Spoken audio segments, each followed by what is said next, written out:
is your main event Mark podcast, brought to you by the Unhinged Sports Network and the Belly Up Sports Network. I'm your first host, lifelong wrestling fan, former radio guy, and cat dad, Troy. With me, as always, is the WWE Walking Wrestling Encyclopedia and the main event collector. He is the mankind of my pallbearer. Oh, yes! It's Greg. What's up, Greg? What's up, Uncle Troy? Well, today, man, we are talking about 1996's WWF In Your House 10 Mind Games. Do you remember watching this one live? Yep. So, I know you had said you and your dad were big Mick Foley fans. Were you at this time? I was not. He was. Oh, okay. I was all in on, hashtag all in on Shawn Michaels. That was my guy. Yeah. And, man, this is, I don't know, would you say this is a forgotten, I mean, not to, Hell yes. give away ratings or whatever, but a forgotten classic of his. Yep. Easily.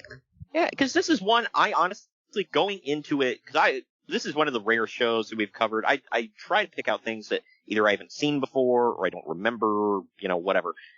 This is one I have seen before, and when I rented think about how long ago I watched this. I rented the VHS as a kid. What the hell's that?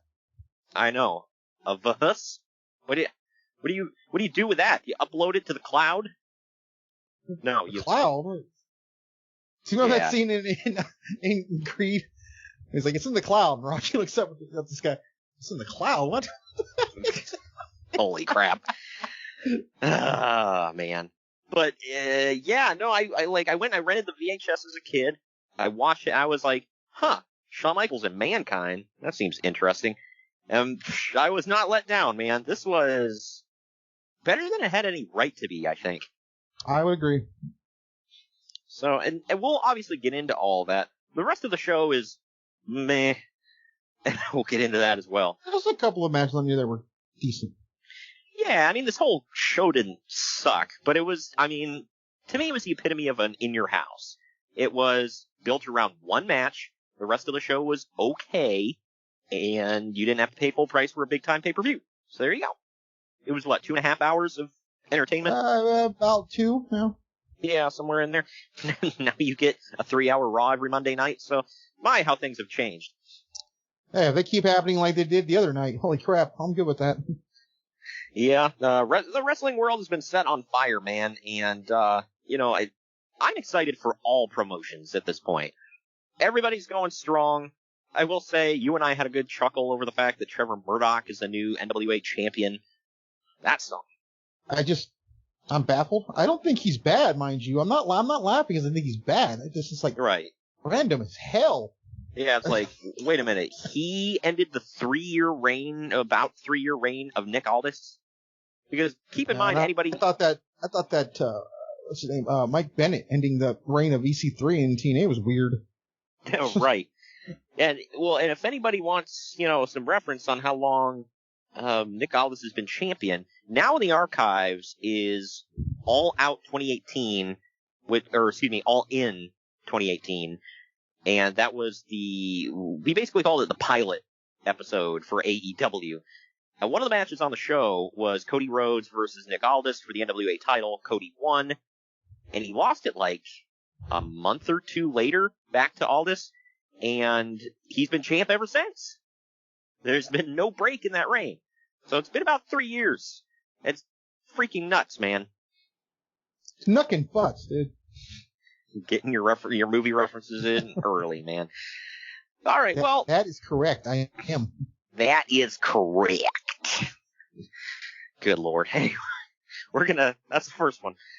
We're gonna take our first break here in a minute to get into all the news and notes. I do want to let you know right before this break that the main event Marks is sponsored by Fanatics. Get your officially licensed sports gear over at fanatics.com. The link, however, our special link, is down in the podcast description. So go click on that. And when you go to check out getting all your favorite sports gear from your favorite sports teams or players or leagues, definitely make sure that you let them know that the main event Marks and the Unhinged Sports Network sent you. Also, we're excited to announce our new sponsorship with Swift Lifestyles. They are clean energy drinks and focus enhancers, great tasting vitamins, and big brain nootropics that are made and shipped from the U.S. of A. Go to swiftlifestyles.com and use our special promo code MainEventMarks. That's all one word, no spaces, for 15% off your order. Also, if you're listening on the podcast feed, thank you. Please leave a 5-star review, share the show, and let us know how much you love it. Give us all the downloads and spread the word. And subscribe. Definitely subscribe. But also, if you are listening on the podcast feed, we are live. I don't know if you know about that. We are live every Wednesday for our brand new show at 8 p.m. Eastern, 5 p.m. Pacific. That is on the Unhinged Radio Network.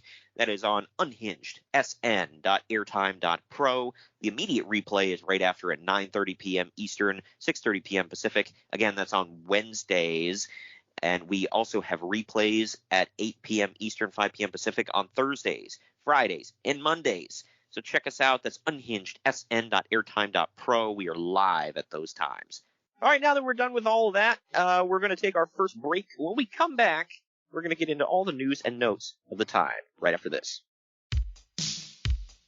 Follow the Main Event Marks at Facebook.com/Main Event Marks Pod, on Twitter at Main Event _Marks, and on Instagram at Main Event _Marks and at Main Event Collector.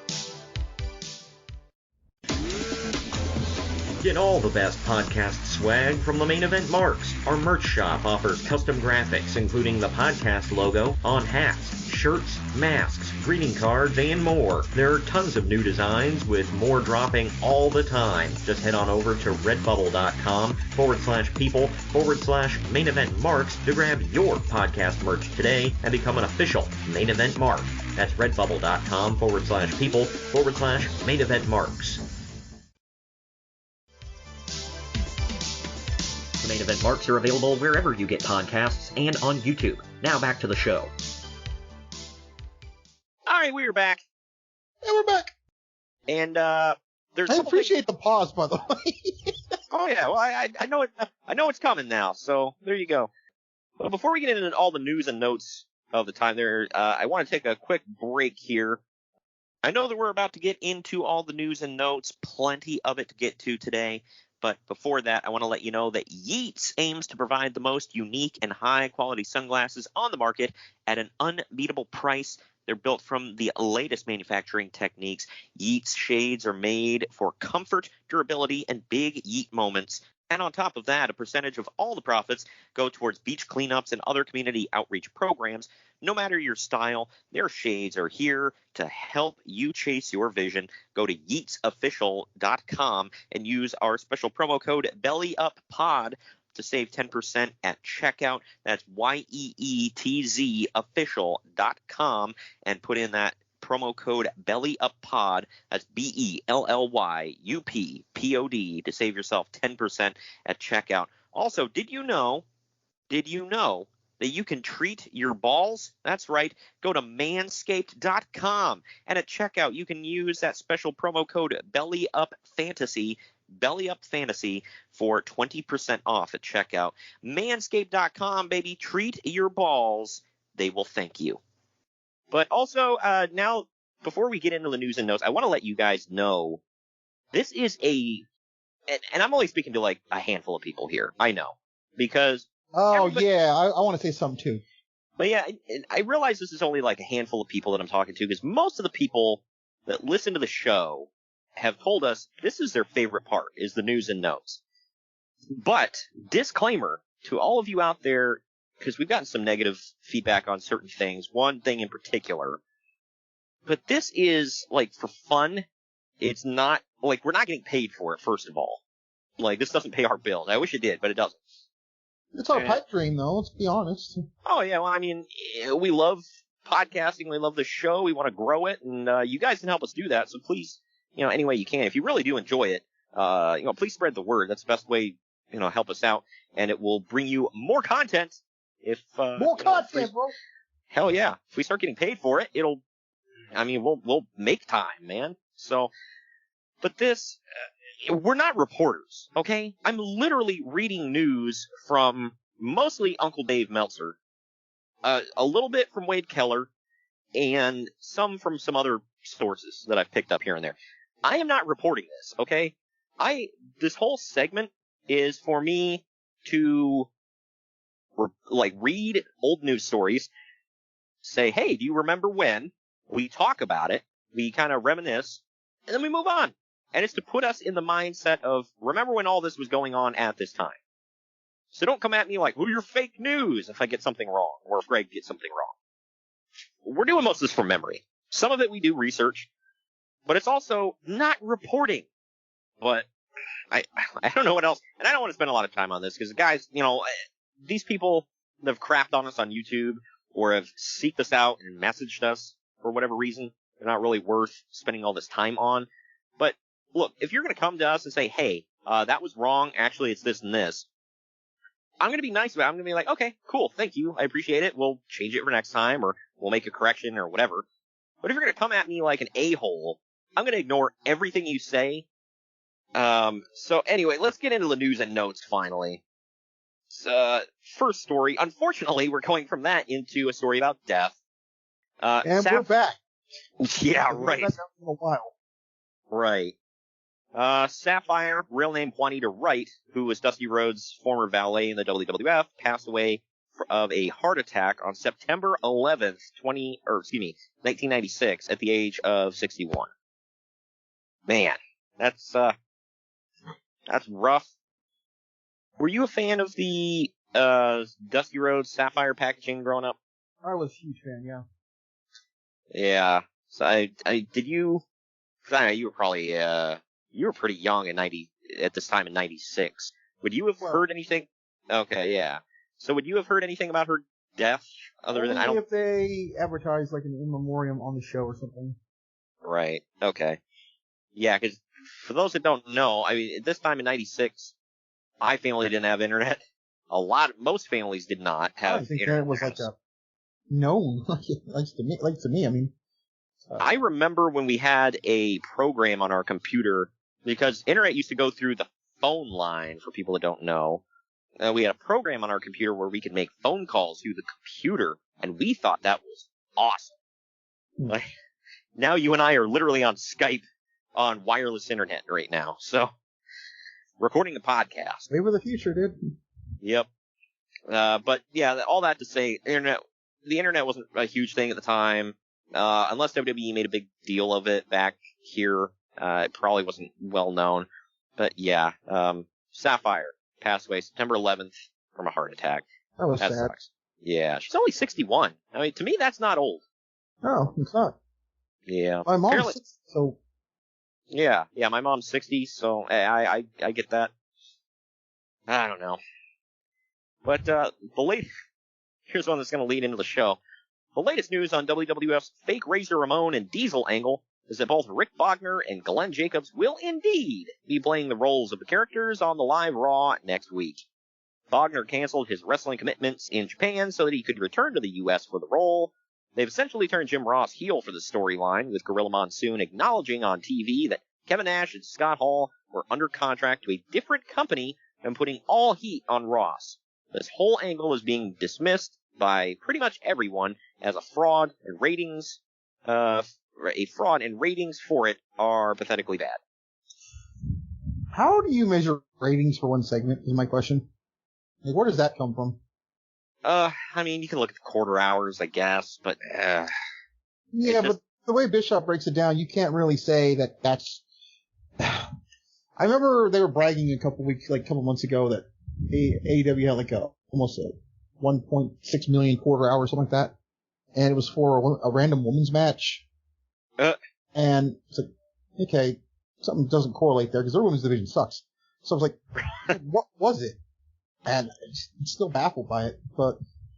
Yeah, usually it used to be that Jericho was the big, I mean, that's why he was the demo god, because he was the big ratings get. Like, honestly, his segments were the highest rated segments in all of AEW there for the longest time. I don't know about anymore. I can't remember who else there was. There was him and maybe MJF. I can't remember, honestly. Who's better than you and you know it? Well, hell yeah.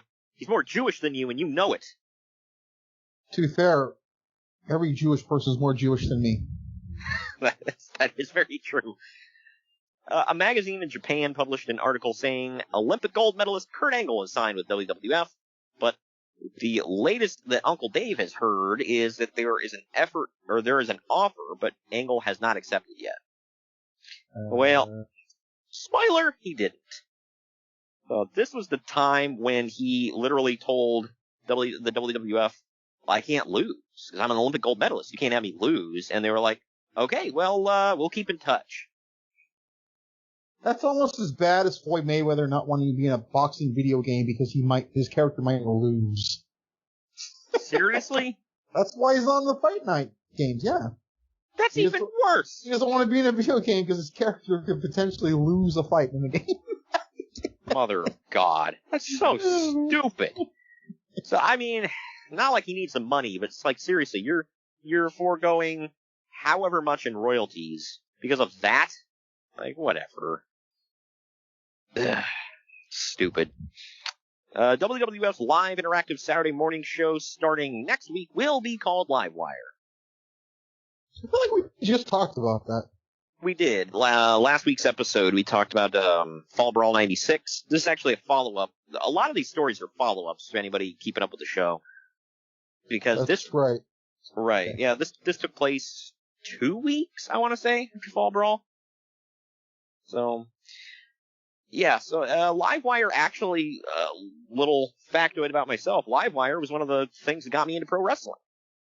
It's weird to say now, but it's a Saturday morning show. I was up watching cartoons, and my dad was like, here, let's watch this. And he put it on the WWF, and I was hooked. There you go. And they would always show clips and stuff like that from what happened on Raw and everything, so that helped me get into it. Somebody else is staying in it. Jake Roberts has been added to the WWF booking committee, which is something that he has been pushing for months. Roberts will join Jim Cornette, Bruce Pritchard, Jim Ross, and Jerry Briscoe in writing and booking the shows, although at the end of the day, the final decision always comes down to Vince McMahon. You don't say. Well, you know, it is his company. Yeah, I just like how they state the obvious, like, well, yeah?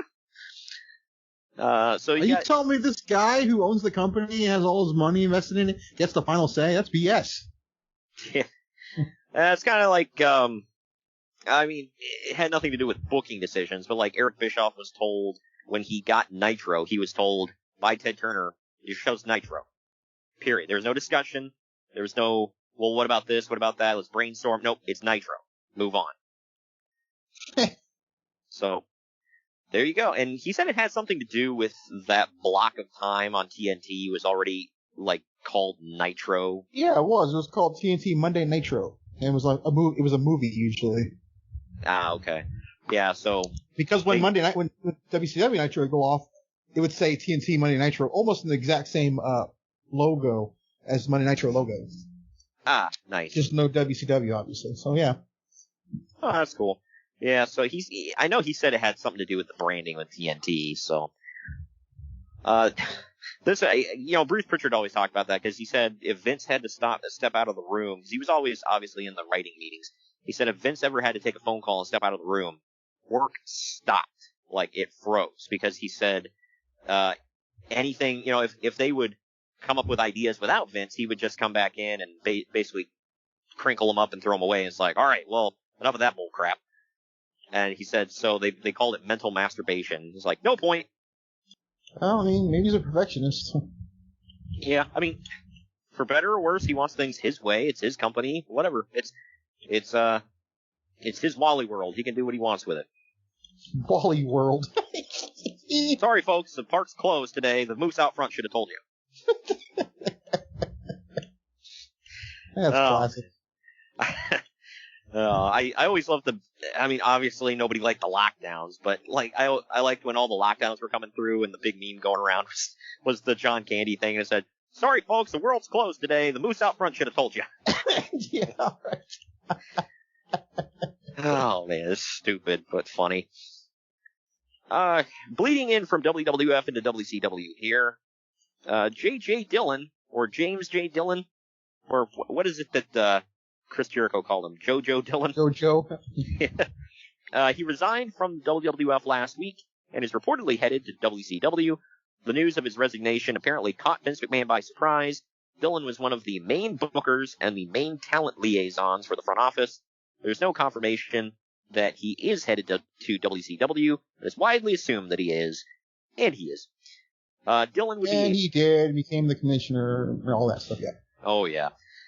Dillon would be valuable to WCW because he has a ton of backstage knowledge about the WWF. As Uncle Dave puts it, quote, he knows where all the bodies are buried. So WCW stealing him away is a pretty big deal. Well... knows where the bodies are buried. Yeah. So, I mean, this is 1996, so Nitro's already going. The NWO's hot. Do they need help? Yeah, right. I mean, aside from, not to put anybody in the WWF down at this point, this is 96, so who are their big main event stars? There's Undertaker, Shawn Michaels. Look, honestly, I don't think the Undertaker. I don't think he was a huge star like in this era. He was just the guy doing stuff. Yeah. I mean, he was always a guy, the star, don't get me wrong, but he wasn't the guy in 1986. Right. Shawn Michaels. They had Vader. They were trying to make him hot. Yeah. I don't think WCW was clamoring to get him back. Not to speak ill of the dead, but seriously. He ran with Sid for a while. Bret Hart was about to come back. I mean, they were kind of hurt for stars in 96, so it's like, yeah, it's really going to change. Right, and Stone Cold hadn't even gotten hot yet. No, I mean, 1986 was when the famous speech happened, so yeah, he's starting. Which, by the way, now conversation exactly a year from now. But, right, yeah. Which, by the way, now in the archives, King of the Ring 1996. Go check it out. We did it a couple of weeks ago, or months ago, excuse me. It's funny, not to sidetrack real quick. I feel like we've covered all of the significant moments. He did the speech when he stunned McMahon. Have we done WrestleMania 14 yet? We have not done 14 or 19. We need to get 14 on the books for next year. Yeah. Yeah, there's 14, there's 19, obviously, because that's his final match ever. But yeah, I mean, to break this down about Dillon, apparently he quit because WWF was making cuts at this time, like pay cuts, and he had just bought a big home in the area. And he bought it thinking, well, I'm making X amount of dollars so I can afford this much mortgage. And, I mean, anybody who's been in this position would know when your pay gets severely cut, that changes things as far as, what kind of mortgage you can afford. And on top of that, he had a special needs kid, or has a special needs kid, that he, was taking care of at the time, helping support. That's not cheap. So he let him know. He's like, hey, no hard feelings, but I needed that money, and WCW's willing to pay it. So I'm going to go. And he sold his house and took off. As far as WCW, I'm sure you've heard, because you're a frequent listener to Eric Bischoff's podcast, he talked about the thing that turned him off to J.J. Dillon right away was Dillon coming up to him going, basically telling him, was like, well, I have all this knowledge on the WWF, backstage, whatever. And Bischoff thought that was dirty as hell. Yeah, I mean, you don't want to go above giving away results or anything. Yeah, right. That's the bar right there. I know. Well, he said his thing was, he was like, his thinking of it was, if you're willing to do that to Vince, who never even screwed you over, you're just doing it, and I'm not even asking you to, you're just doing it willingly. What are you willing to do to me if you have a chance to go back or go elsewhere? Yeah, right. So that's why that turned him off to Dillon right away. And he also, oh man, this is hard to say, but he said he was about as valuable to the office as a houseplant. Wow. He said he was just there, filling out the room. I'm like, holy crap, that's stiff. Wasn't he also there because he's Ric Flair's friend? I'm sure that played into it, but I don't know. I'm sure he knew people in the office that could, hook him up with a job. I mean, he'd been there for freaking ever. And like you said, he became the commissioner or whatever the hell he was, or president. I don't even know. He might have been both at one point. I don't know. They had so many damn authority figures. But somebody else who would not be leaving, and is actually not going the other way, but he's allegedly trying to, Mean Gene Okerlund's ECW contract, or God, ECW, as if. Mean Gene Okerlund's WCW contract, right, expired last week, and he's reportedly gone from the company. About that. Yeah. A memo was sent out to WCW employees saying that he is gone, and Okerlund said his goodbyes to everyone during this week. Between his contract and his cut of his cut of the 900 line profits, Okerlund was making around $420,000 per year, and he wanted a raise. Jeez, huh? Yeah, like, are you trying to starve me out here, man? It's $420? A guy's got to eat, man. I know, right? I got a big fat wife and a bunch of kids to feed. Sorry. Say horse and feed. Do you remember that Stan Hansen promo? I do. Yeah. The most Texas promo you will ever hear in your life. With his mouth full of chews spitting all over the damn place. But Okerlund has reportedly spoken with Vince McMahon about returning to the WWF, but Vince is not interested.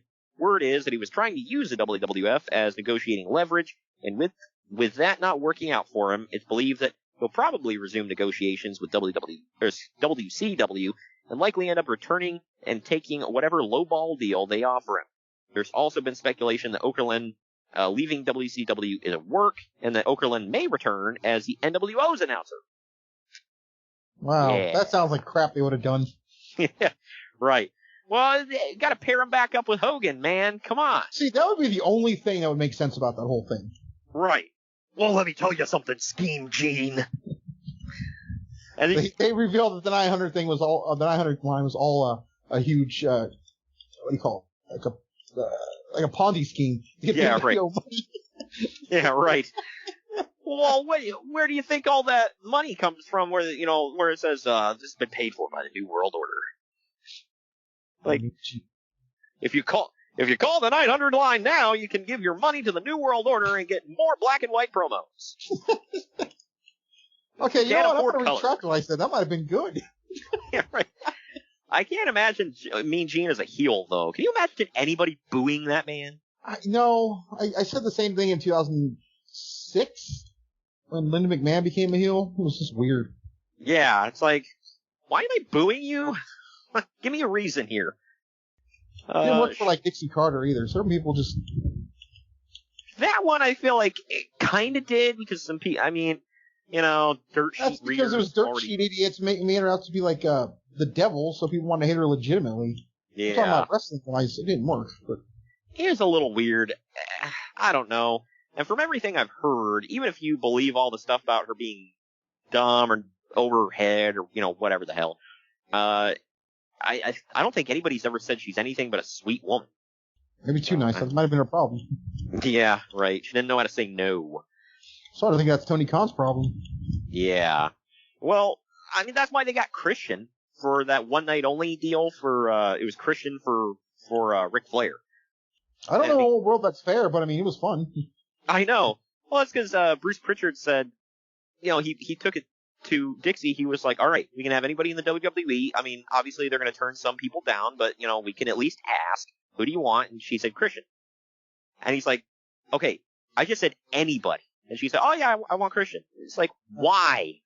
Because he was there before. Yeah, her whole thing was, well, he was here before, people like him, and, apparently they were good friends. They, he would go to her house and they would talk about their dogs and stuff. I'm like, what the? Okay. And he's like, okay, we weren't going to get him, but you could have said John Cena. You could have said The Rock. Anybody. But you go to Christian. Like, no other choices, just him. All right. And by the way, I'm a huge Christian mark. So, this is just me saying that. Man. Sean Waltman debuted on the latest WCW Nitro as the newest member of the NWO, going by the name Six. Tony Schiavone made sure to mention that Waltman used to wrestle as the 1-2-3 Kid in another organization, but he no longer works for them. Yeah. I'm glad he got that in and let us know. They had to, and they were getting sued left and right. Right. Well, apparently, for those that don't know, the reason they went with Six as the name, I thought it was kind of random. They said Scott Hall came up with it because he said, 1-2-3 Kid. You had 1, 2, and 3 and 6, so let's just call him Six. I still maintain it was because he was a 6 man. That's a reason too. Maybe it had dual meanings. So, I mean, kudos to them. I guess it worked. And then he said he just kept calling him Six Pac because it was obviously a reference to Tupac. So, and no, it was a reference to a six-pack, which he freaking drank like water. Shut up. Oh, good lord. I love Scott Hall. You know that. It's true. Do you remember what your reaction was when Waltman showed up? Yeah, I was kind of like flat. I'm like, oh, I don't care. 1, 2, 3, kid. I barely liked him. I barely liked him when he was a face. He turned into a heel with Ted DiBiase's group. Had that crybaby match with Razor Ramon, and that was my last memory of him, honestly, until he showed up here. Wow. You didn't like when he was a part of the $1 Million Corporation? No, that was stupid. I never bought him as a 1, 2, 3 kid. Like, I saw right through it. Yeah, it was a little weird. Last week on WWF... I love Shawn Waltman. Keep that in mind. I think he's great. I just think 1, 2, 3 kid is stupid. I think 1998-99 X-Pac was his best stuff. Oh, well, yeah, I don't know if there's any debate with that one. That's definitely right. But last week on WCW Saturday Night, they did an angle where... I gotta preface this by saying this is an unbelievable effing story, which makes me think it's real. But they did an angle where the Giant destroyed a Cadillac that was supposed to be Lex Luger's. Do you remember this? I do. Well, apparently, in reality, they rented the Cadillac and had an agreement with the rental agency about how much damage would be done to the car. The Giant ended up doing way more damage than they agreed upon, and the rental place refused to take the car back, wanting it paid for. WCW made the Giant the scapegoat, and he ended up having to buy the car himself. Yeah. I think Bischoff said they ended up covering the cost for it, though. I sure as hell hope so. I think he was talking about this on their, I forget where I heard it. It wasn't Bischoff, obviously, because he didn't do this pay-per-view, but they brought this up. It might have been during the Fall Brawl 96 episode they did. Yeah, probably. I was just like, I can't believe it. I guess I could believe it because if they told him, hey, only do this much damage, and then he, like, went off script and, like, ruined the car. I mean, I could see it, but it's like, damn. I don't know. I did hear, him and the Giant, god dang it, pronouns, pal. But the Giant and Hulk Hogan are apparently really good friends, and I think Hulk bought him a car or a motorcycle or something like that. Maybe both. Well, Hulkster hooks up his friends, pal. I don't know why I went from Hulk to McMahon, but you get it. You get it. It does sound made up, though. Yeah, I know. This one popped me. As a quick story, I'd throw it in. A woman called the WCW offices last week complaining about her 5-year-old, saying that he spray painted NWO on her 1-year-old. Yes! Oh my god. Another story that sounds made up. I know. This is, oh my gosh. Like, who the hell spray painted the baby? Like, she just walks in the room, oh my gosh! And then, like, the kid's just, like, doing Hulk Hogan poses, like, what you gonna do, brother, when the New World Order runs wild on your baby ass? Oh, good lord. That's what the baby probably did after he got spray painted, so there you go.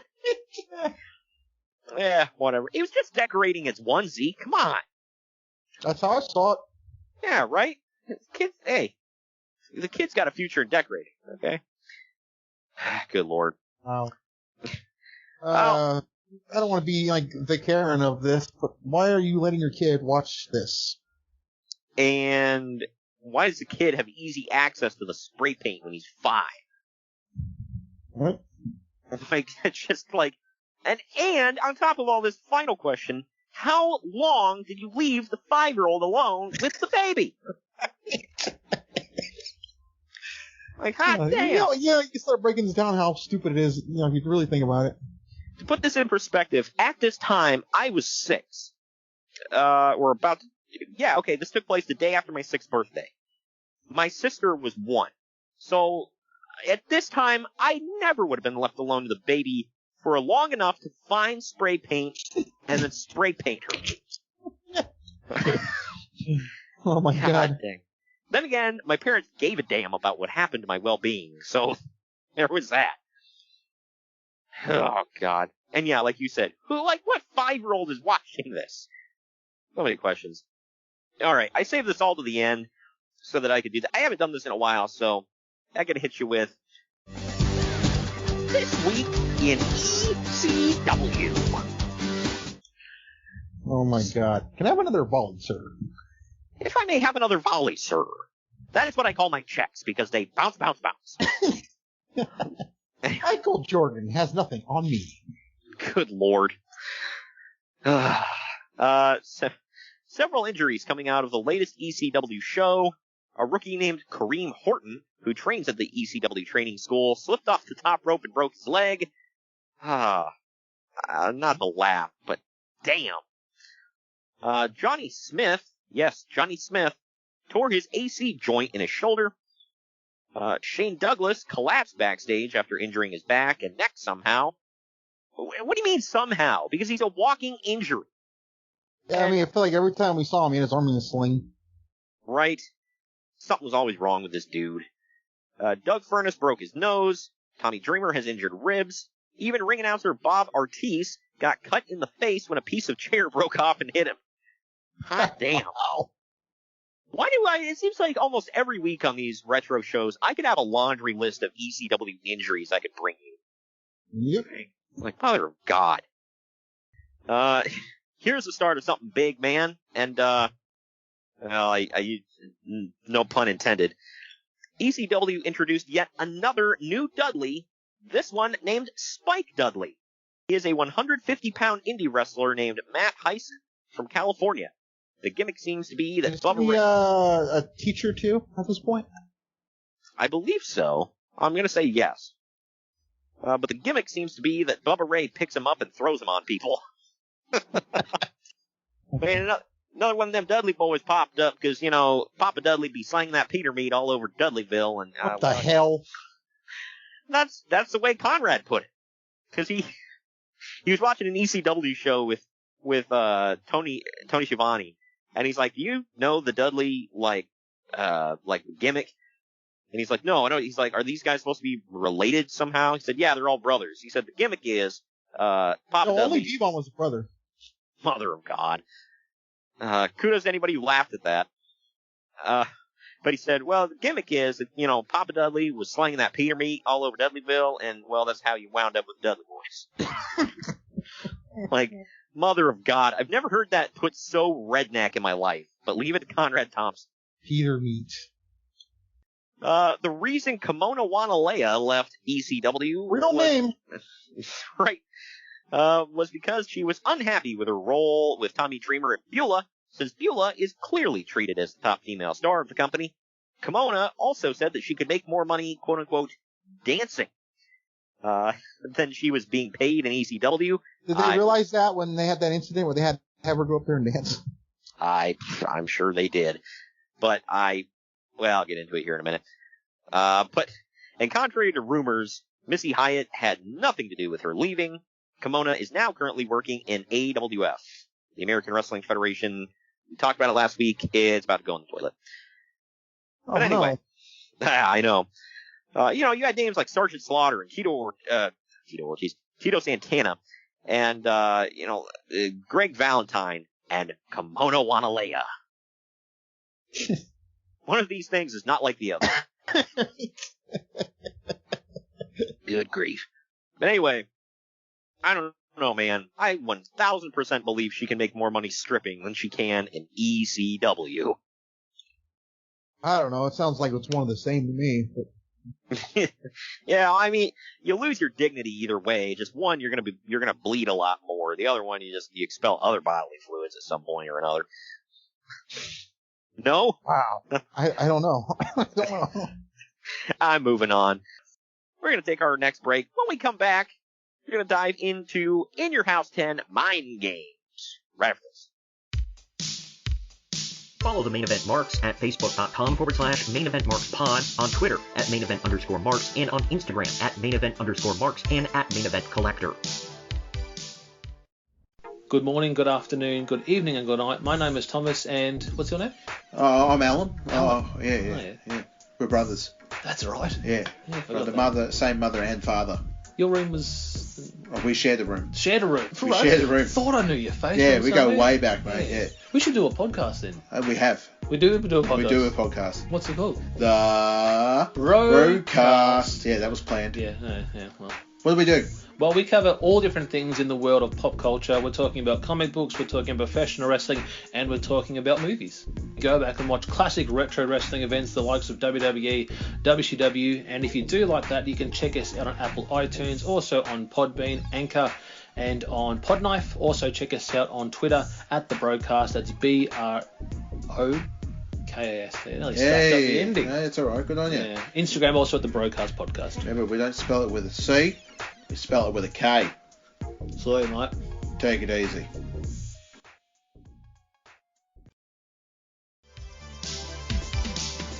The main event marks are available wherever you get podcasts and on YouTube. Now back to the show. And we are back. Yeah, we're back. And we are going to dive headfirst into this event, which is WWF In Your House 10. We're already up to 10. Mind Games. It took place September 22nd, 1996. The day after your co-host here turned 6, as I just mentioned earlier. The venue was the Core State Center in Philadelphia, Pennsylvania. Speaking of ECW. The attendance was 13,000. Pay-per-view buy rate was 0.48. So, all in all, not terrible. During the free-for-all, which I'll talk about in a minute, we got to see Marty effing Jannetty versus Savio MF Vega. Asses in seats. Hell yes. Man, what better way is there to welcome people into the arena? Thanks for coming to the show. This. And during this match, by the way, on commentary, Vince McMahon says that if viewers hear some strange chants in the crowd, there's a local wrestling promotion that they're fans of. Oh, man. Lord, some strange chants. That's nice. In the end, Jannetty does a crossbody out of the corner. Vega rolls through with it, and he pins Jannetty for the win. After the match, Uncle Zebekiah distracts Vega while Justin Hawk Bradshaw attacks Vega from behind with a big bull rope, choking him and whipping him. He eventually leaves, having laid Vega out. I wonder what they would all go on to do. Nothing. Well, Uncle Zebekiah would go on to, talk about people sneaking across the border. Yeah, and Justin Hawk Bradshaw would go on to stop them from sneaking across the border. Right. Holy crap, I just thought of that. Wow. There's an infamous segment from, back when he was WWE. Wait, I don't think, he wasn't champion yet. I think he was going after the WWE title against That's Guerrero. right. Yeah, because he was feuding with Eddie Guerrero, and he goes down to the Texas border, and he's wearing a light on his head and whatever, and he's literally standing out in the middle of nowhere waiting for random Mexicans to cross the border, and he starts kicking them literally kicking their ass, telling them to get back over that border. I'm like, this is so effed up on just so many levels. I don't even know where to begin. So another one of those not in 2021 stories. And shouldn't have flown back then, but it did. Either way, also, Mankind did an interview before the show to get over as a heel, saying that he was glad that he no longer wrestled in bingo halls in front of unappreciative fans. Come on, man. He's hardcore! He's hardcore! Your mother's a whore. What the hell? I just now, by the way, because I didn't watch that stupid, Talking Shop-a-mania or whatever, but every once in a while I'll see clips or videos or whatever of it. Apparently, Tommy Dreamer came out and did his pose, and he was like, "We're softcore!" Of course he did. And you're a wrestling whore! As we previously mentioned. Alright, anyway. Now we finally get the opening video of the show, playing up Mankind versus Shawn Michaels and The Undertaker versus Goldust. Now we go into this. Opening match of the night, Justin Hawk Bradshaw with Uncle Zebekiah taking on Savio Vega in a Caribbean strap match. This went for 7 minutes, 7 seconds. What's the difference between a Caribbean strap and a regular strap? A Caribbean strap is, Yeah, we're going to have to edit that out because I was going to say something really bad. Oh, man. I don't Leave know it what the in, pal. difference is. Yeah, right. One's made in Caribbean. Yeah, Yeah. Caribbean. Yeah. I guess one involves Savio Vega and the other doesn't. I don't freaking know. Well, you know where you get Caribbean straps, Greg? Yeah, Caribbean straps for us. Yeah, well, they have a local one down right by my house here. Yeah, right. Yeah, you get them imported from Puerto Rico. Oh my God. Anyway, this one getting off some of the offensive stuff here. This one starts off hot with Vega trying to jump Bradshaw, but Bradshaw shuts him down and whips the crap out of him. You can see. Wow, it's kind of a throwback to what we were just talking about. My gosh, yeah. Except this one, it's not like there's a border that you can kick him back over. There's a freaking ocean. But anyway. If there was, he would try. Mother of God. But you can clearly hear loud EC dub chants during this match before we finally see the Sandman in the front row throwing beer on Vega. Paul Heyman and Tommy Dreamer were also there. They all get escorted out of the arena after this, while Jim Ross says, "Enjoy your 15 minutes of fame." That was funny. I'll talk about this here in a minute, but anyway. This would lead to something bigger, by the way. Yeah, we'll have to talk about that here in just a heartbeat. But these two repeat the finish of almost every damn bull rope, chain, or strap match as Bradshaw drags Vega around to 3 buckles, both men touching all 3. Finally, Bradshaw's pulling Vega, and he pulls so hard that Vega gets yanked forward and he touches the 4th buckle before Bradshaw can for the win. Uncle Dave only gave it 1.25 stars. I gave it 2.5 stars. I didn't think it was that bad. What say you? I gave it 2, but I think Savio Vega was kind of underrated back in his day. For sure. I mean, I dump on him because, it's not like he was a star, but he had good matches. I mean, that one we just, not too long ago, we covered, Now in the Archives, In Your House, Beware of Dog. Both nights, by the way. Was that also a strap match? Yeah, it was him and, Stone Cold Steve Austin, who just became Stone Cold, and my God, pal, they're having a hell of a match. They tore the damn house down with that strap match, I'll say. Probably match of the night. Which night? Yeah, both. I should have said yes, but you get it. Anyway, the ECW thing was a work for anybody who didn't know. Bruce Pritchard talked about... This is an effing shoot, bro. Bro! Sandman refused to follow the script, bro.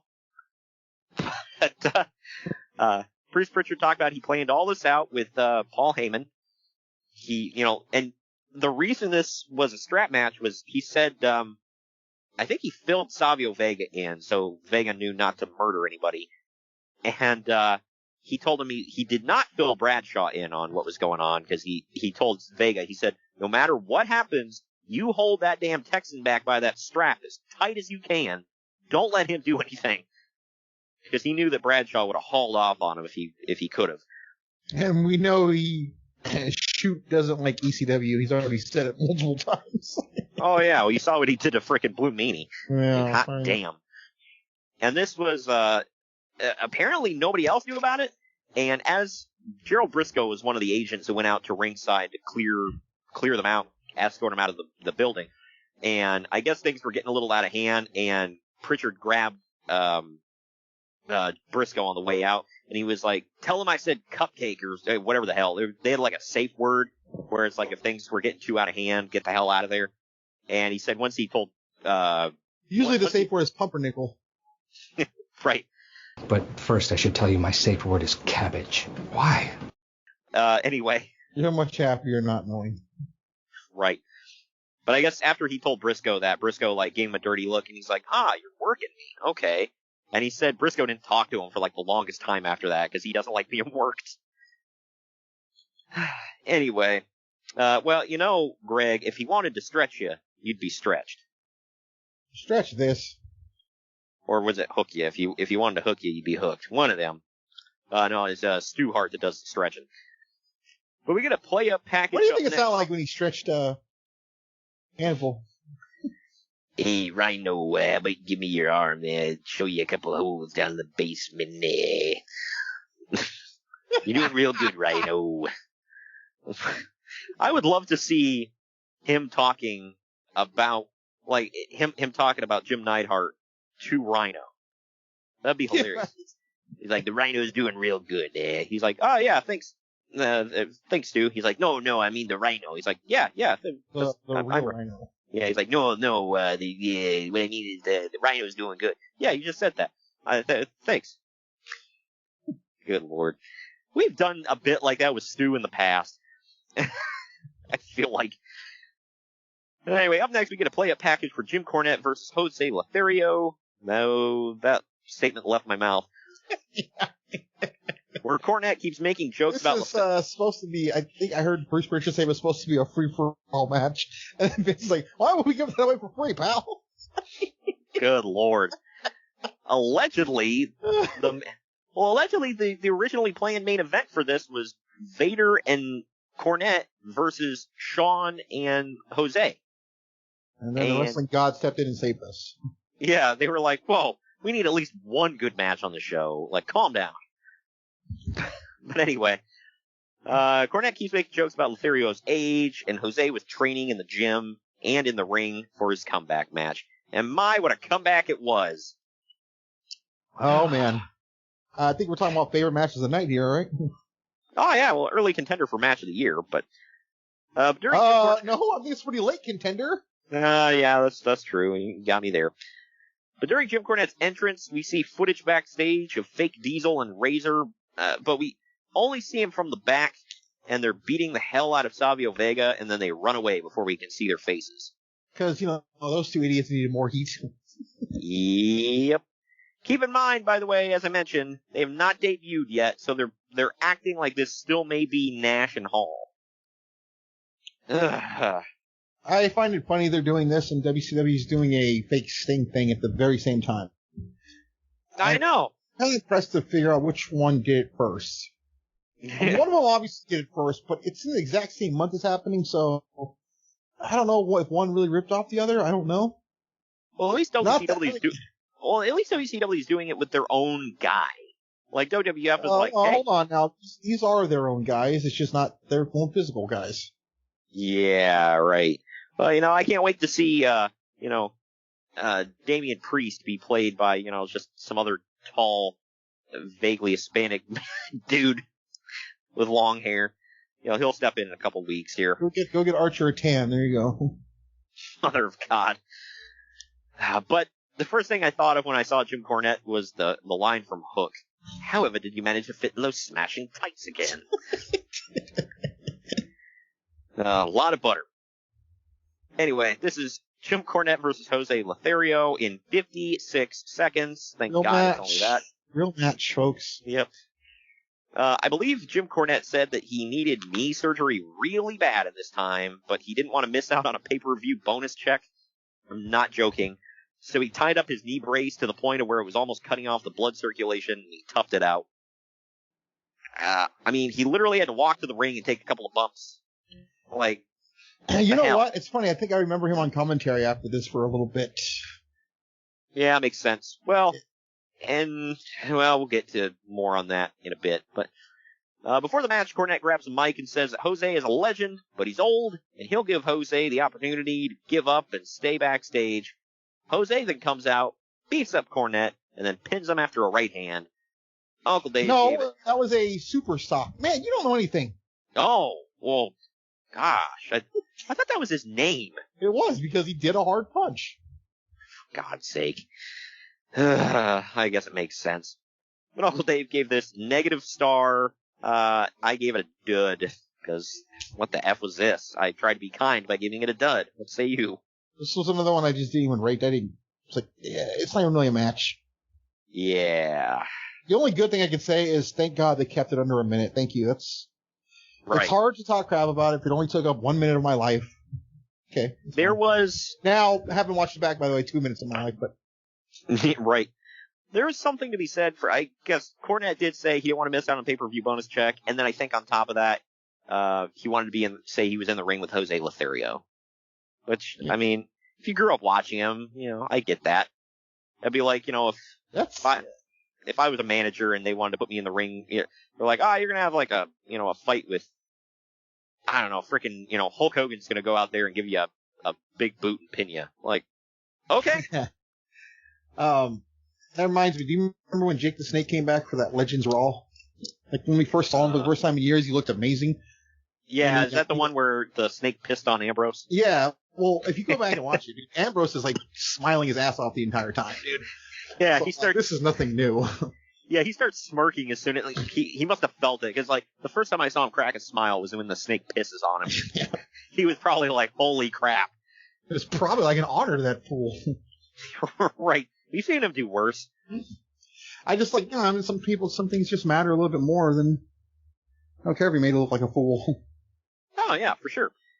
Speaking of which, by the way, as of the posting of the show, I will have gone to my first AEW event, so I will have seen, well, I don't know what was on the card, but since it's in Cincinnati and he's on all the promotional material, I'm going to assume that Jon Moxley was on the card, and I sang Wild Thing at the top of my lungs. Someone in the major pod group said that him and the Switchblades are getting back together. Oh, him and Callahan. Well, maybe there's a chance that they'll both be on there. It is possible. I doubt it, but. Ooh.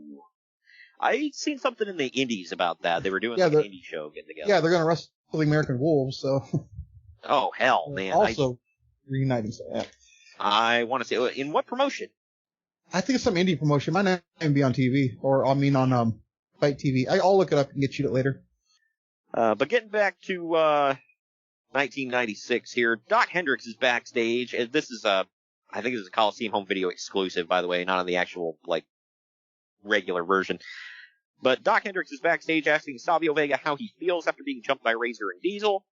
Vega says that he doesn't know who jumped him after literally just being told who jumped him, and Hendrix is pretending that this is the same Razor by saying he was one of your best friends as a child. Vega goes with it like this is still Scott Hall. So, I don't know. They're really playing this up, man. Which, whatever. As long as it works. The problem is it didn't.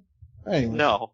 I think it's one of them, like, when Rick Wagner and Glenn Jacobs walked out for the first time, I think you could hear a collective, like, long, wet fart through the arena. Wow. Anyway, Brian Pillman comes out to the ring next as we get a clip from Bret Hart saying that Brian Pillman and Owen Hart are liars because he never once said he'd be in Philadelphia for this pay-per-view.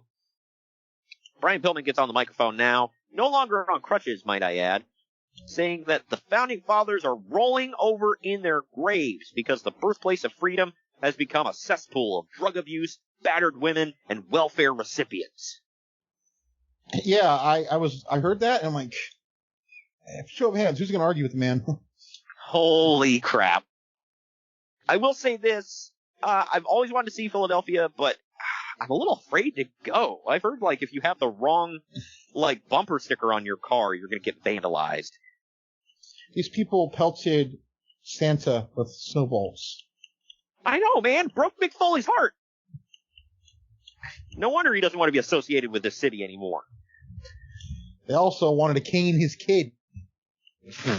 What the hell? You've never seen that? That famous sign from ECW that said Cane Dewey? Oh my gosh. What the F? Yeah. Yikes. That's a shoot, folks. Yep. There's a lot of horrible stories about this city. And I'll say this. There is zero rivalry between any Philadelphia sports team and any Cleveland sports team. However, actually the Flyers and the Jackets get along just fine. Okay, well, I don't know about hockey. Is that a divisional rivalry? Yeah, they don't get along very well. Oh, okay. Okay, I figured by the way you were saying that. Okay, so besides hockey, I'm gonna go with football and baseball. I don't think it's a big deal. I know it's not football. However, every time the damn Eagles come to town, there is a huge fight that breaks out at the Brown Stadium. Every time. Or I am fight. Shocked. I can't believe what I'm hearing right now. That's not even a thing when the Steelers come to town. That only happens once in a while. That's because there's so much money to go to Steeler games that a lot of their fans just go to the freaking Browns game. Yeah. It's kind of like when Warrior fans go to games in Sacramento. It's cheaper. Yep. Well, this is, it's not easy to, for the other guys, I should say, to get, tickets at a Browns game, but this is, I don't know, man. Every time, and I heard the same thing, like, there are fights when the Phillies come to town to take on the Indians, too. And I'm like, what the hell? Just their gimmick. Weird. Yeah, it's like, when we roll into town, we're gonna get drunk, and we will beat somebody up. Like, always pounding ass. Yeah, hey, Philadelphia is all about APA, man. Always pounding ass. Like, well, thanks for warning me. A little hardcore white with that, but okay. Hell yeah. Oh, man. But anyway, Pillman continues to trash on the crowd like we just did before bringing Owen Hart to the ring. Brian tells Owen that he thought that he patched things up with his older brother, Brett, and Owen says that Brett's getting old and senile, and he forgot that he guaranteed he'd be here tonight. Owen says that Brett's scared, but he's not scared of Pillman. He's not scared of him. He's afraid of Stone Cold Steve Austin. Austin comes out to the ring, still using his Ringmaster theme, but he's full Stone Cold at this point. And he says that Brett is a coward, and he said he's not a chicken. He's the slimy substance that trickles out the south end of a chicken. I like how he'll swear on TV, but keep it clean for pay-per-view. I know, that's mighty respectful of old Stone Cold there. But he makes one too many crap references here because I could have done without that one. This one I did pop for. He said, if you put an S in front of Hitman, that's exactly what he thinks of Bret Hart. Cool. But he then promises to whoop Bret Hart's ass if he decides to ever come back to the WWF. And isn't that, they face off at Survivor Series, right? Yeah. Yeah, okay. Now in the archives. Archives. Yeah. Survivor Series 1996, Back to Attack. Check it out, y'all.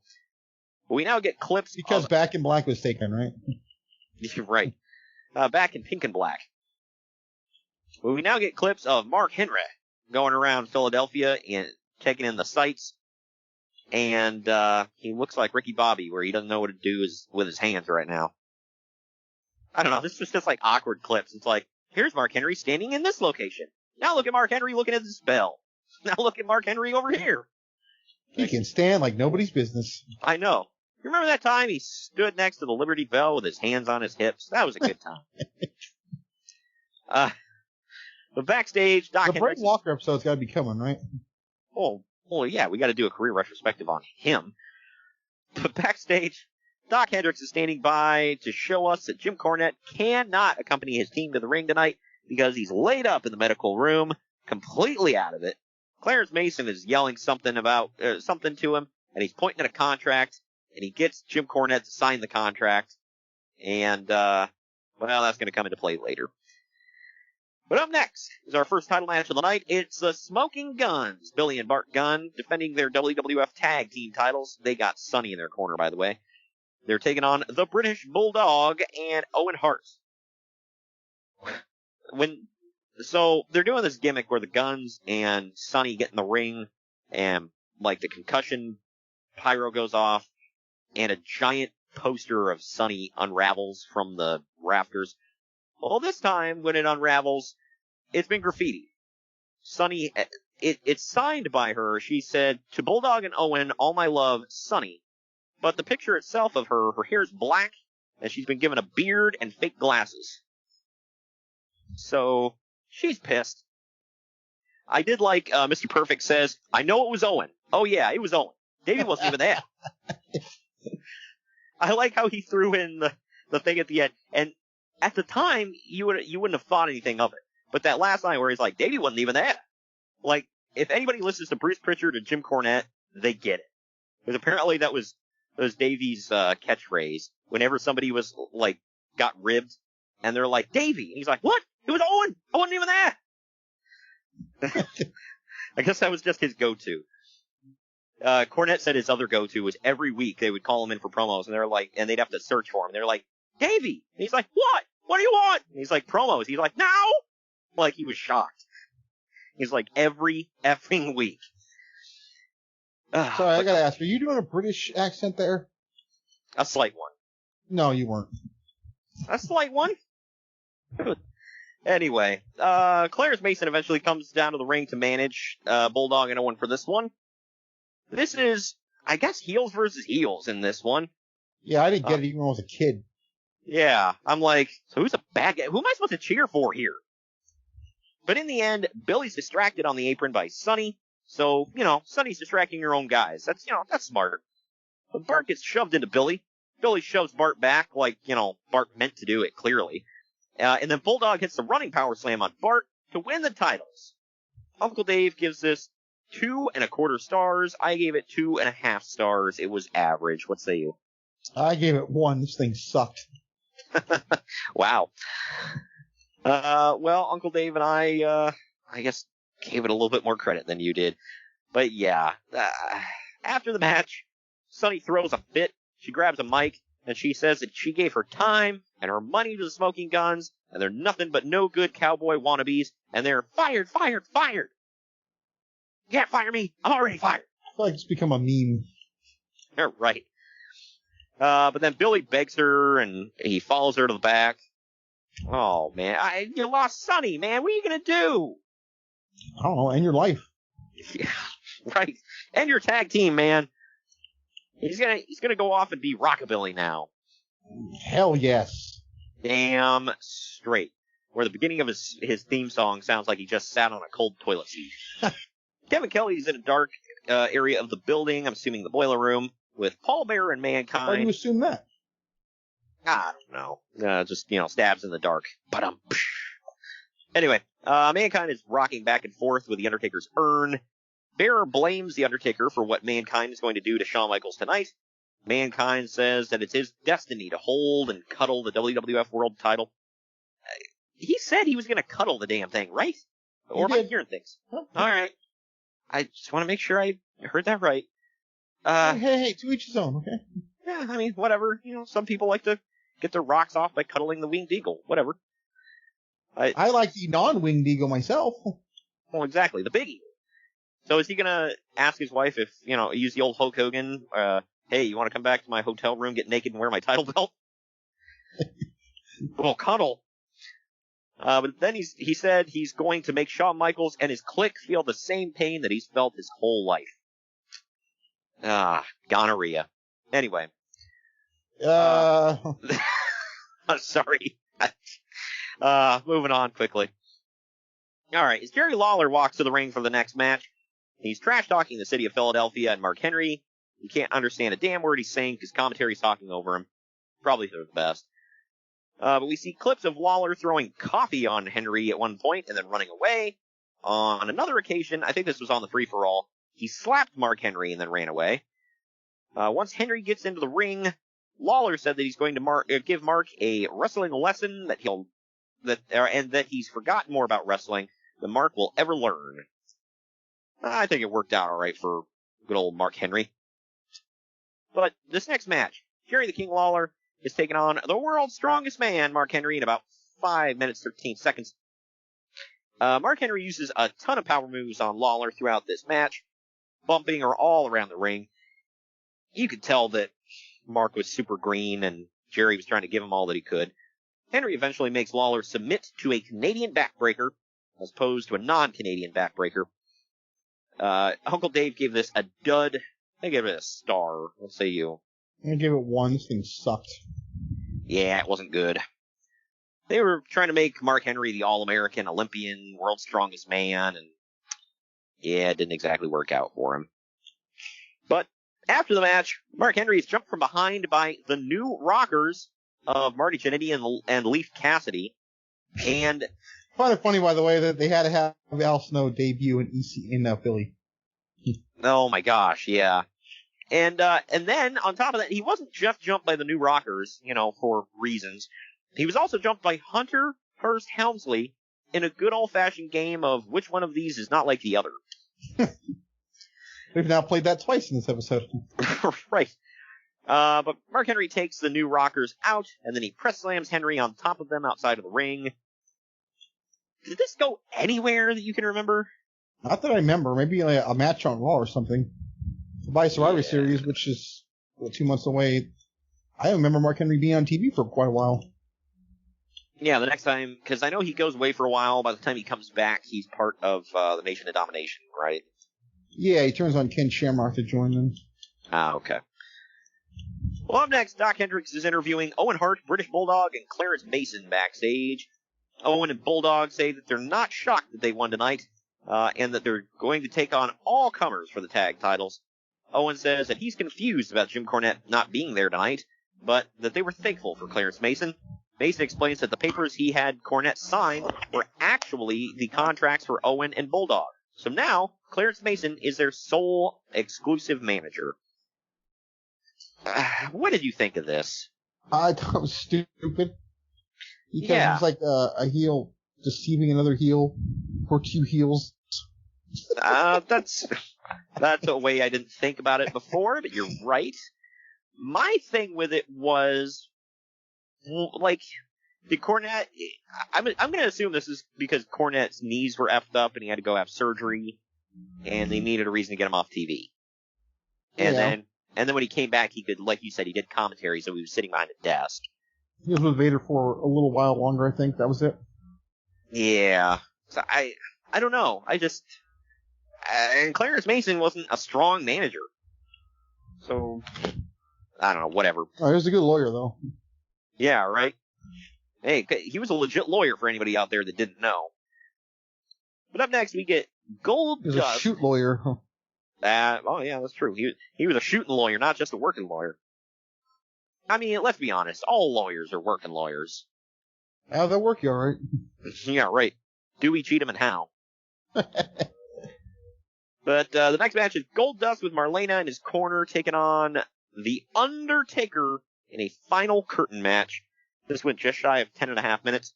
I must say, first of all, Marlena, how roll tide was she looking this night? As you ever say, what was she not wearing? Yeah, right. She was all the way live for this one. Apparently, by the way, a final curtain match is just a no DQ match. So there's that. There's no nonsense to start this one as The Undertaker gets right into the ring and decks Goldust. Marlena distracts the referee long enough for Goldust to throw hands full of gold glitter into The Undertaker's eyes and get the advantage. You heard that right. In the end, Undertaker chokeslams Goldust off the top rope, picks him up, and hits Tombstone Piledriver for the pinfall win. Uncle Dave only gave it 1.5 stars. I gave it 2 stars. Around average. What say you? I barely gave it 2. But man, this match was terrible. Yeah, I don't get There it. was some stuff in there I started paying attention to. And you and I liked their casket match from Beware of Dog. This just... I mean, you think a final curtain match is a step up, but... Yeah, I know. Yeah, this one is just like, I don't know, man. It wasn't it for me, man. It didn't do it for me. But backstage, what did do it for me was this effing promo. Kevin Kelly standing by with Shawn Michaels in his locker room. Shawn puts over how crazy Mankind is, but he's lucky that there isn't a lot going on between his ears, so he's honestly not that nervous. Because how could he play mind games with somebody who doesn't have a mind, or, whatever the F he says. And he says that he doesn't have a strategy tonight, so he's going to learn on the job. Mother of God. There's tapes to watch, Yeah, right. My thing is, so, has he been taking promo classes with Sid? Well, he's one of his buddies, isn't it? Yeah, this whole promo was him basically saying, hey, listen, Mankind, I'm an idiot. I'll see you out there. And I got news for you. That was one of his go-tos. Yeah. Hey, I got half the brain that you do.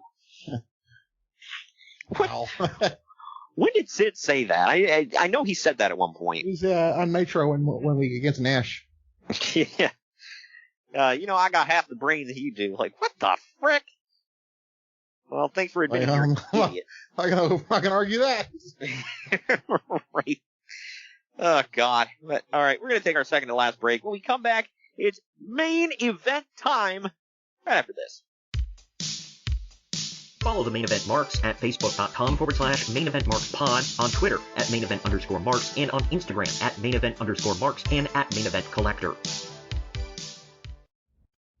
Fanatics offers the world's largest collection of official sports apparel and gear from all the leagues, teams, and players that you love, including the NFL, MLB, NBA, NHL, NCAA, NASCAR, soccer, and golf. They even offer esports gear for the gamers among us. You can shop by brand, sport, team, or player. And if you sign up for Fan Cash, you get exclusive weekly deals. So head on over to Fanatics.com today. Fanatics is a sponsor of the Main Event Marks and Unhinged Sports Network.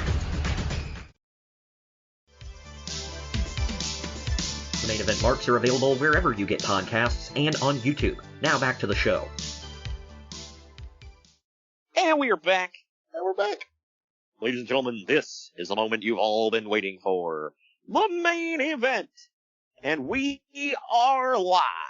Sort of. When Mankind's theme hits, Paul Bearer walks out with the urn. We see Druids wheeling a casket to the ring. Which leads me to ask the question.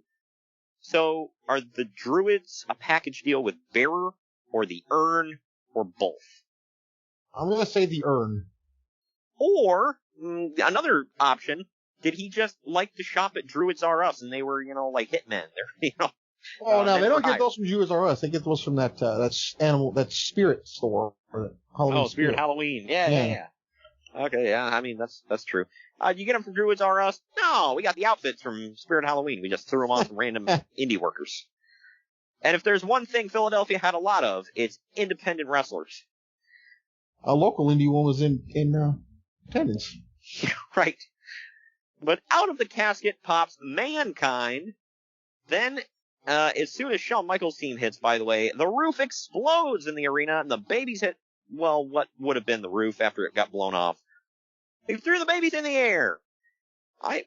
That was one thing, apparently that was a fear, was that he was going to get booed in Philly. Well, didn't happen. He got the biggest pop of the damn night. If it happened, it would only be because of who he was facing. Oh, yeah. Well, and the fact that they're in Philly, and Philly's just effing weird, dude, as we've already established. But this one is Shawn Michaels with Jose Lothario. He's defending his WWF World's title against Mankind with Paul Bearer in his corner. This one went about 26.5 minutes. This one's all action from the opening bell. The casket's used, a table's jumped over, steel steps are used a lot, a chair's used, Mankind even gets his neck hung up in the ropes. Michaels works Mankind's left leg a lot, and when Mankind gets momentum back, he repeatedly jabs a spike into his own knee to gain feeling back. That's become a pretty famous clip. It looked like a filed down toothbrush that you see in prison. Yeah, how much you want to bet he got that shiv from New Jack? Or at least the instructions how to make it, one of the two. Yeah, it's either him or Scorpio, man. Too Cold Scorpio. And the only reason I say that is because he literally talked about making a shiv on Dark Side of the Ring. Was he going to stab Hawk with it? Yeah, he said he took these metal chopsticks and was making a shiv because he was going to stab Road Warrior Hawk. Yikes, man. In North effing Korea. Best place to want to shiv somebody. Had that happened, he'd be an afterthought as well. Yeah, everybody'd be like, what the hell happened to Too Cold Scorpio? I think he murdered somebody. Like, yeah, and he got sent to the gulag. Wow. Anyway, it's North Korea. You know what's going to happen. But anyway, you'd figure that these two would have a styles clash, but hot damn, they work great together. Mankind tried to stuff Michaels into a casket at one point. He even back suplexed Michaels off of the top to the outside, but Michaels turns around and lands on Mankind as they go through the Spanish announce table. Mankind climbs the ropes with a chair, and Michaels runs and leaps off of another chair that's set up in the middle of the ring, and he hits a flying sweet chin music into the chair that Mankind is holding, Van Daminator style. Did you catch Jim Ross lose his crap over that? Oh no, I knew he went he thought it was cool, but yeah, I was just like, I remember that spot the first time I watched it. I was like, holy crap! I didn't see it coming, so it was just like that made it cooler. But anyway, he kicks that into Mankind's face, and then when Michaels goes for the pin, Vader runs in to attack HBK for the DQ. Uncle Dave says that the weak finish is the only thing that kept this from being the match of the year. The fact that Mick Foley, this is what I said, this is my note, said the fact that Mick Foley came right into this company and was paired with The Undertaker and then Shawn Michaels back to back leads me to believe that Vince quickly gained confidence in him, who he actually, apparently he never wanted to sign Mick Foley. And according to Jim Ross, his quote to Jim Ross was that he was going to let Ross sign Foley because he said, "I want you to know how it feels to have your heart broken by a talent." Shattered. Yeah, right. So apparently he had zero confidence in Mick Foley. And then I'm going to say he quickly turned around on that because Undertaker is Shawn Michaels, man. Right away. He's only been in the company for a few months. But Uncle Dave gave this 4 3/4 stars. I gave it an even 4. What say you? I gave it even 4 as well. Forgot how much I loved this match. Oh, yeah. This was, like I said, a forgotten classic by a lot of people. Damn good match. I didn't like the screwy finish. I would rather he pinned Mankind and then get into it with Vader if that needed to happen. But whatever. What's funny is the next pay-per-view after this, Michaels wouldn't even wrestle on it. It's like, what was the point of this? And to my knowledge, if I'm thinking about it right now, I don't think he wrestled Vader ever again. Nope. Apparently he claimed he got tired of, well, first of all, Vader got blown up in their SummerSlam match, which apparently pissed a lot of people off. And then Michaels complained that I can't work with him because, one, he's out of shape and gets blown up all the time. And the second point is apparently he got pretty heavy-handed with Shawn because he likes to lay his crap in, pal. Oh, bitch. And Shawn said he didn't like being manhandled like that. So, whatever. So I'm going to assume, by him saying that and us knowing what happened after this, I'm going to assume Psycho Sid's stuff looked cool but couldn't break an egg. Speaking of which, Psycho Sid comes out next to attack Vader after the match, fighting with him to the back. Paul Bearer hits Shawn Michaels in the back with the urn, and then Mankind locks in the mandible claw. The casket gets opened up again, and the Undertaker's inside. Now, how did that happen? He knocks Mankind out of the ring and chases Mankind and Paul Bearer to the back. On a Coliseum home video exclusive, Paul Bearer is trying to reassure Mankind in the boiler room that he would have been the world champion if not for Vader, and it's because they have the power of the urn. And that's the end of the show. So, let's take our final break. When we come back, we're going to get into the final ratings of this show and tell you what's to come in the upcoming weeks. We'll be right back. Follow the Main Event Marks at Facebook.com/Main Event Marks Pod, on Twitter at Main Event _Marks, and on Instagram at Main Event _Marks and at Main Event Collector.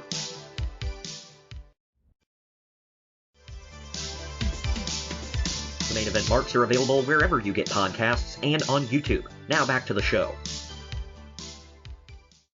And we're back. Hey, we're back. It's final ratings time. Internet Movie Database gave this 6.6 out of 10. CageMatch.net gave it 6.15 out of 10. I gave it 6.5 out of 10. I thought it was a D. What say you? I gave it a C-. I think the main event gave it a little bump for me. I think the main event was, I'm not saying that everything on the show was unwatchable. That's not it. But I feel like the show was really weak. And the only thing that really pulled it up for me was that main event. Otherwise, I would have given this show an F, because it's just like, I don't know, kind of a slog through most of it.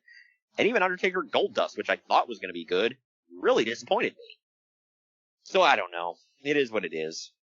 But if anybody wants to hear the follow-up to this, by the way, we have covered WWF Buried Alive in your house. That is now in the archives. We covered that last October. So go check that out.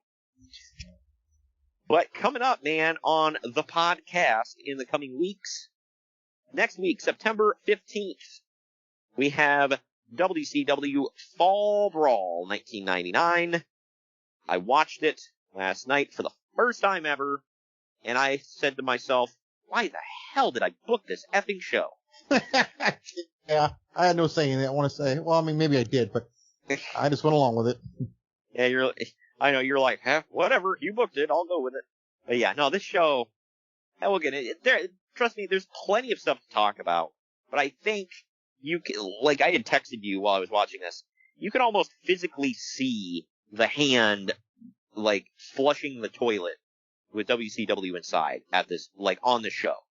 There wasn't anything egregiously like, oh my gosh, I can't believe they're so stupid to do that. Like, you know, like in previous shows that we've covered. It's just, I don't know, there's a lot on the show that it's like, oh my gosh. Like, look at the state of this damn company. And then there's a follow-up story that I have to that pay-per-view that's just like, yep, they're going down. But alright, anyway, that's next week. The week after is bonus show week. We've got, on September 22nd, we're bringing you WWE Unforgiven 2001, or I guess WWF Unforgiven 2001. It's the 20-year anniversary for that one. Anything you remember about that show off the top of your head? Lots. I want to save it, but... Okay. Yeah, because, I mean, this show, it's still, the invasion's going on. We've got, didn't it end after Survivor Series? It ended at Survivor Series, yes. Okay, so we got 2 more months of this thing we're chugging through in the, invasion. Austin's full-on psychopath at this time. I mean, the tagline is, the greatest battles are fought from within, and the poster's like, look like he's like shouting from inside of his own head.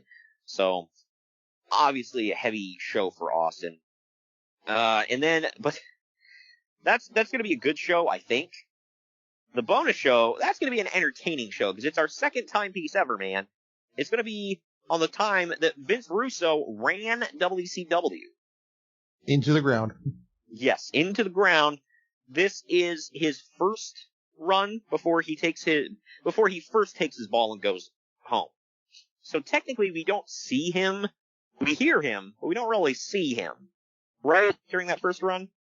Because he's just the powers that be. Yeah, well, yeah. Yeah, that's right. I don't think we see him until the reboot, episode Nitro. Yeah, so that's, yikes, down the line. But I didn't plan it. I guess I should have thought about it, but we're talking about Fall Brawl 1999. The Vince Russo thing is actually a good follow-up to it, because he takes over in what, October? I want to say right after Halloween Havoc. Okay. So it's around this time. So it's very, very pertinent to there. But it's gonna be our second timepiece ever. Vince Russo runs WCW into the ground. And then we're wrapping up the month, September 29th. We're bringing you a show I've been waiting to watch for a long time. Yet again. It's TNA Unbreakable 2005. I still think one of the greatest, if not the greatest wrestling match of all time. I don't think it's debatable that it's the greatest triple threat of all time. As far as wrestling match, it's in that discussion like you just mentioned. But yeah, as far as triple threats go, I don't even know if it's debatable. It's AJ Styles, it's Samoa Joe. That's enough right Daniels. There. Yeah, right, yeah. And all three of those guys just tear the effing house down. One of the greatest shows of all time, or matches of all time. The show itself is fine. The main event is 2 ECW guys. I want to say this is the last show before they got back on TV. Yeah, I believe so. Yeah, because were they doing the shows on the internet at this time? Impact, yes. Okay. Yep, I remember having to go to my computer once a week to watch Impact after they left FSN.